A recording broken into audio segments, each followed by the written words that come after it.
"Miss, we need fresh towels in Cabana 3. I looked up from folding linens to see Madison's friend Brittany snapping her fingers at me. Behind her, I could hear my stepdaughter's distinctive laugh floating across the pool deck, probably at another joke about the service staff. "Right away," I replied, gathering the plush white towels embroidered with the Azure's signature wave logo, a design I personally selected years ago, though none of them knew that. The Azure Hotel and Nightclub was Miami's hottest destination, where old money met new influence and where my stepdaughter held court every weekend with her trust fund friends. The same friends who never noticed that their favorite VIP host always made sure Madison's group got the best tables, the finest champagne, the most attentive service, all on the quiet orders of the maid they barely glanced at.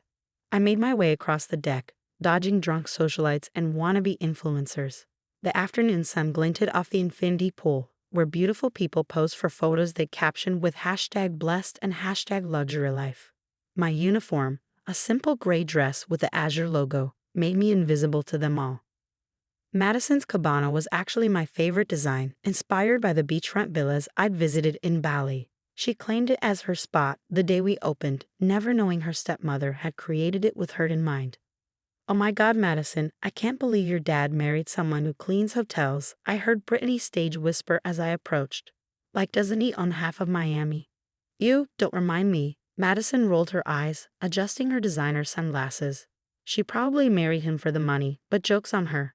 Daddy made her sign, like the strictest prenup ever. If they bothered to check, they'd know there was no prenup. James had offered, but I laughed it off. My net worth was triple his when we married." "Fresh towels," I announced, keeping my voice neutral as I placed them on the teak side table, imported from Indonesia, where I'd spent months sourcing sustainable materials for the hotel. "Whatever." Madison waved dismissively, then turned back to her phone. "Oh my God, you guys, my TikTok about the room service lady is going viral." My stomach tightened. I'd seen the video this morning, Madison mockingly imitating our Romanian housekeeper's accent, while her friends laughed in the background. It had already reached 500,000 views. My phone buzzed in my pocket, not the basic flip phone I carried while working, but the latest iPhone hidden in my locker. A message from James: "Have you seen it? This has to stop." Another buzz. "Board wants to know if you're still set on staying anonymous. Press is asking about the hotel's response to viral video." I'd maintained my privacy since opening the first Azure hotel 15 years ago. No photos in magazines, no public appearances, just the occasional video conference call where the lighting was always carefully controlled. It had started as a security measure and evolved into a social experiment, watching how people behave when they think no one important is watching. "Mrs. John." A quiet voice interrupted my thoughts. Rosa, the Romanian housekeeper from the video, stood nervously nearby. "I can finish the cabanas if you want." "No, I've got this," I smiled warmly. "How's your daughter's college application going?" "She got in." Rosa beamed. "The scholarship the hotel arranged. It means everything." I created the employee education program after hearing Rosa's story during one of my first shifts as a maid. Every child of an Azure employee was guaranteed college funding if they maintained their grades. Madison had no idea her viral mockery was aimed at the woman who'd helped secure her future stepsister's Harvard acceptance, Mrs. John. This time it was Marcus, our VIP host, looking uncomfortable. "There's a situation at the front desk. Mr. Cooper is demanding to speak to the owner." Bradley Cooper, Madison's boyfriend's father and one of Miami's most notorious real estate developers. Also the man who tried to buy out the Azure last year, not knowing the owner he was dealing with through lawyers was currently folding towels by his cabana. "I'll handle it," I sighed, catching Madison's smirk as I walked away. She thought I was being summoned for punishment over some housekeeping mistake. Bradley Cooper was red-faced and shouting when I reached the lobby. "This is unacceptable. Do you know who I am? Get me Diana Zhang on the phone right now." "Is there a problem, Mr. Cooper?" I asked mildly. "Yes, there's a problem. Your staff denied my son's request to rent out the entire pool deck for his birthday. Don't you know who we are?" I knew exactly who they were. I also knew his son had been caught trying to bring drugs into the club last month, and only Madison's connection had kept him from being banned entirely. The pool deck is already booked that weekend for our employee appreciation event. I explained, an event I'd specifically scheduled after overhearing his son's plans to exclude the children of service workers from his party. Employee appreciation, he scoffed. For maids and bartenders? Move it. I'll double whatever you're spending on that nonsense. My phone buzzed again. James. Cooper's threatening to go to the press about discriminatory treatment. Board's calling an emergency meeting. I looked at Bradley Cooper, at Madison and her friends watching from their cabana, at Rosa quietly cleaning nearby. 2 years of anonymity had shown me exactly who people were when they thought power wasn't watching. Maybe it was time power showed its face. Mr. Cooper, I said, my voice shifting from its practiced servile tone to something entirely different. Perhaps we should discuss this in my office. Your office? He laughed. Listen, Maid, just get me Diana Zhang on the phone. I smiled, reaching up to unpin my hair from its severe bun. That won't be necessary, Mr. Cooper. She's already here. The transformation from hotel maid to CEO took exactly 30 seconds. Unpinning my hair, removing the plain uniform blazer to reveal a tailored silk blouse underneath, and slipping on the Louboutin heels I kept in my office, not for vanity, but for moments exactly like this. Impossible, Bradley Cooper sputtered as I led him into the private elevator that required a fingerprint scan. This is some kind of joke. The only joke, I replied, watching the numbers climb to the penthouse floor, is how quickly people show their true character when they think they're punching down. My office occupied the top floor of the Azure, with floor-to-ceiling windows overlooking Miami Beach. Awards and magazine covers lined the walls, all featuring the same shadowy silhouette of the mysterious Diana Zhang, the same woman who'd been scrubbing toilets an hour ago.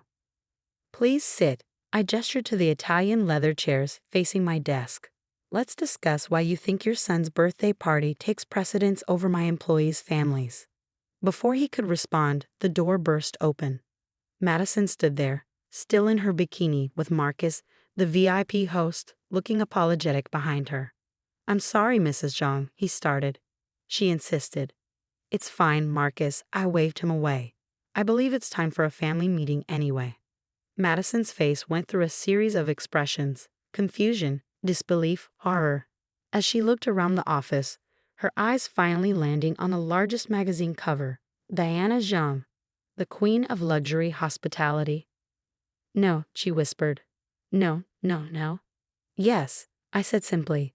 Please join us. Mr. Cooper and I were just discussing the value of human dignity. She sank into a chair, her designer beach cover-up suddenly looking childish in the sophisticated office space. Your viral video has created quite a situation. I continued, pulling up the TikTok on the massive wall screen. 3 million views now. The comments are particularly interesting. Shall we read some? I can explain, Madison started. Can you?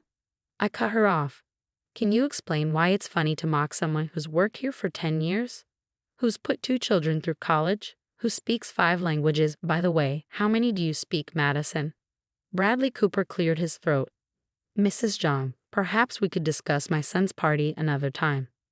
Your son's party is canceled, I said flatly. In fact, his membership has been revoked. We have a zero-tolerance policy for drug use, which you'd know if you'd ever read the membership agreement. Do you know who I am? He blustered. Do you know who I am? I countered. Because until 5 minutes ago, I was just another maid to you, someone you could threaten and demean. The only difference now is that I'm wearing better shoes. Madison was crying silently now, mascara running down her cheeks. Why didn't you tell me? Would it have changed how you treated the staff? Would knowing I was rich make me more worthy of respect? That's not fair, she protested weakly. No, what's not fair is watching my stepdaughter become exactly the kind of person I built this company to stand against. I softened my tone slightly. Do you know why I work regular shifts as a maid? She shook her head. Because luxury isn't just about marble floors and champagne service. It's about creating an environment where everyone, guest and employee alike, feels valued. How can I do that if I don't understand every aspect of my business? Bradley Cooper stood abruptly. This is absurd. I'll take my business elsewhere. Good luck with that, I smiled. Azure owns every luxury hotel in Miami, and they all have the same policies about respect, dignity, and zero tolerance for youths. After he stormed out, Madison remained, looking smaller than I'd ever seen her. "What happens now?" she asked quietly. "Now." I reached into my desk. "Now you learn how the other half lives. Starting tomorrow, you're working here." "Working? Like as a maid?" "Like as everything. You'll rotate through every position: housekeeping, front desk, kitchen, maintenance. Just like I do. Just like every executive in this company does." "For how long?" "Until you understand why that viral video wasn't funny. Until you learn that the woman you mocked has more wisdom in her accent than you have in your entire social media presence." She wiped her eyes, smearing expensive makeup across her face. "And if I refuse?" "Then you lose your membership, your access to all Azure properties, and your summer internship at the corporate office." I paused. "Your father agrees, by the way. He's tired of watching you become someone he didn't raise you to be." A long silence followed, broken only by the distant sound of pool parties and Miami traffic below. "Does Rosa know?" she finally asked. "Who you are?" "Everyone knows," I said softly. "They just choose to treat me the same whether I'm in uniform or designer suits. That's real character, Madison. That's what I've been trying to teach you." She looked down at her expensive swimsuit, at her perfectly manicured nails that had never known real work. "When do I start?" "Tomorrow. 6 a.m. You'll start with Rose's team." I held out a uniform identical to the one I'd been wearing. "Welcome to the real world of luxury hospitality."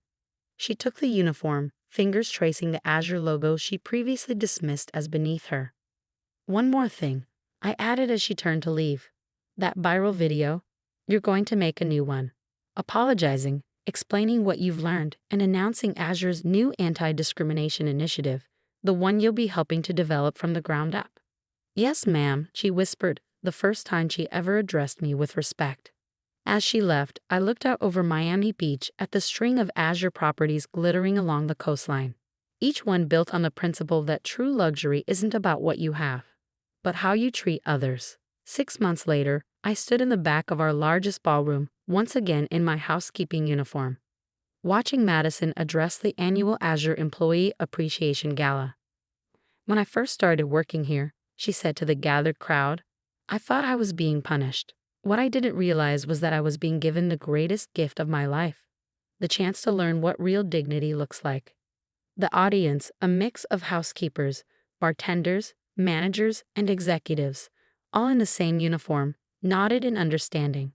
They'd watched her transformation from entitled socialite to someone who now insisted on working regular shifts even after earning her position as Community Relations Director. "My stepmother taught me that luxury isn't about price tags or exclusivity," Madison continued, gesturing to where I stood. "It's about creating spaces where everyone feels valued, whether they're cleaning rooms or running the company. Sometimes they're doing both." I smiled, remembering her first day on Rose's team. How she cried after 4 hours of making beds and scrubbing bathrooms. How she'd come home that night and hugged me for the first time in 2 years, whispering, "I'm sorry," into my shoulder. "That's why I'm proud to announce Azure's new education and employment initiative," she revealed. "Every child of our employees will now receive not just college scholarships, but guaranteed internships and job opportunities within our company. Because talent and dedication can wear a uniform or a designer suit, sometimes both in the same day." The applause was genuine, especially from Rosa, whose daughter was now interning in our corporate office while attending Harvard. And finally, Madison's voice softened. "I want to thank the woman who taught me that true power isn't about making others feel small. It's about lifting them up. Mom, could you join me up here?" The room went quiet as I walked to the podium, still in my gray uniform. Madison hugged me tight, then stepped aside. "Many of you know me as Mrs. Zhang, the owner of Azure," I addressed the crowd. "But I'm prouder when you know me as the person who worked alongside you, who learned your stories, who understood that every role in this company matters equally." I turned to Madison, "And I'm proudest of all to be the stepmother of someone who learned that lesson too, even if it took a viral video and a 6 a.m. wake-up call to get there." Laughter rippled through the room. Madison's apology video had gone even more viral than her original mockery, sparking a national conversation about workplace dignity and respect. "So tonight," I continued, "I'm not changing into a designer dress. I'm staying in this uniform because it represents everything we stand for at Azure. The belief that true luxury is treating everyone with dignity, regardless of their role or title. The standing ovation that followed wasn't for the billionaire CEO or the social media influencer's daughter. It was for the message we represented together. That character isn't about what you wear or what you own, but how you treat others when you think no one important is watching. Later, as we helped the cleanup crew break down the ballroom, yes, even after the gala, Madison nudged my shoulder. Bradley Cooper's son applied for a job in housekeeping, she grinned. Said he wants to earn his way back into the club, not buy it. And I told him to report to Rosa on Monday, 6 a.m. sharp. I laughed. You're getting good at this. I had a pretty amazing teacher, she said softly, even if I was too blind to see it at first. We finished folding the last table together, our matching uniforms a reminder that sometimes the best view isn't from the top. It's from wherever you can make a difference in someone's life. Ready for tomorrow's shift? I asked as we headed out. Always, she smiled. Someone has to show the trust fund kids how to make a proper bed.